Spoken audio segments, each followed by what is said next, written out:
Olá!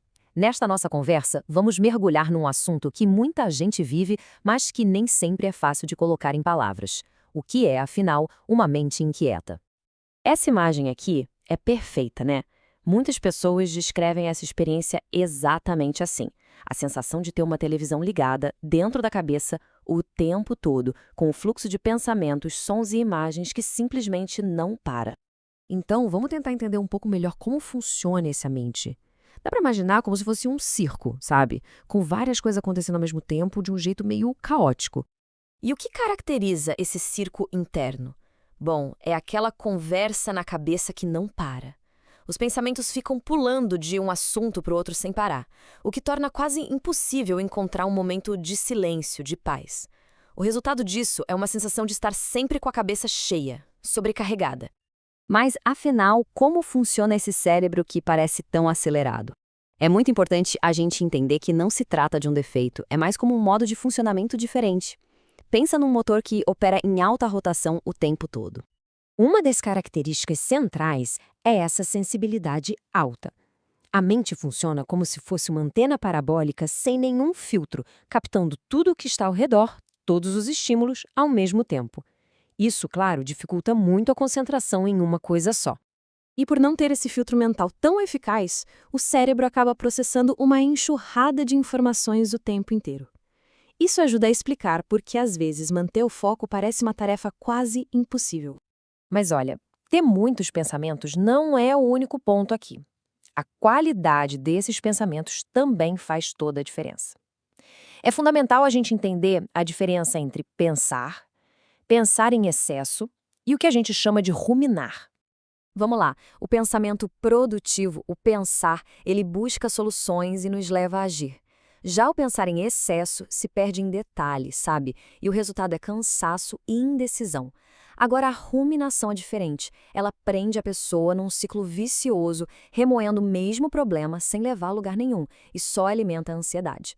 E olha que dado impressionante. Estima-se que de 80 a 90% dos nossos pensamentos diários podem ser repetitivos e inúteis.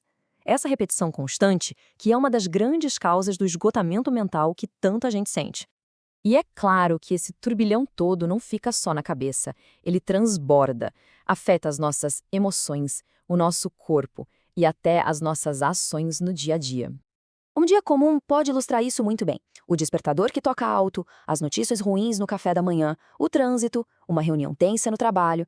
Para uma mente inquieta, cada um desses pequenos eventos pode ser um gatilho para mais estresse e ansiedade, tornando o dia a dia bem mais desgastante.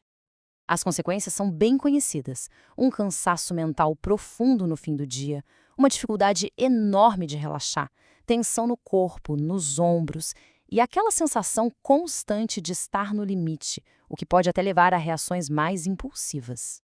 Bem, com tudo isso, é natural que surja a dúvida. Ter uma mente assim é sinal de algum problema, de alguma doença? É muito importante ressignificar isso. Não se trata necessariamente de um problema, mas sim de uma forma de funcionar.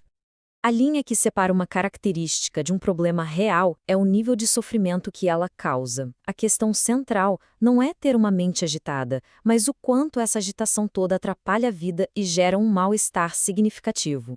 Essa forma de funcionar é como uma moeda de dois lados. Por um lado, pode ser uma fonte imensa de criatividade, de energia, mas por outro, pode gerar muita angústia, principalmente quando não é bem compreendida. Sendo assim, o primeiro passo, o passo mais fundamental para encontrar equilíbrio, é a autocompreensão. É a partir dela que a gente começa a construir um caminho mais tranquilo. Uma ferramenta poderosa para isso é o que chamamos de metapensamento. É a capacidade de dar um passo para trás e observar os próprios pensamentos de fora, como se fôssemos espectadores de um filme. Em vez de se deixar arrastar pela correnteza, a gente apenas observa os pensamentos passarem.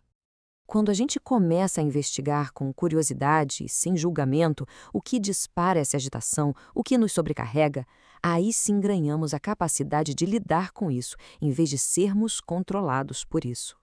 Esse caminho tem algumas etapas importantes. Primeiro, é preciso reconhecer esse padrão de funcionamento, sem se julgar por isso. Depois, observar como esses pensamentos se conectam com as emoções e com o corpo. Em seguida, vem o entendimento de que isso é uma forma de funcionar, não uma falha. E por fim, acolher essa característica, porque essa autoconsciência é o verdadeiro começo do cuidado. No fim das contas, é a compreensão que transforma tudo. A mesma mente que às vezes parece um fardo, quando compreendida e cuidada, pode se tornar a maior fonte de inspiração. E sim, mesmo em uma mente que não para, é totalmente possível encontrar um lugar de paz.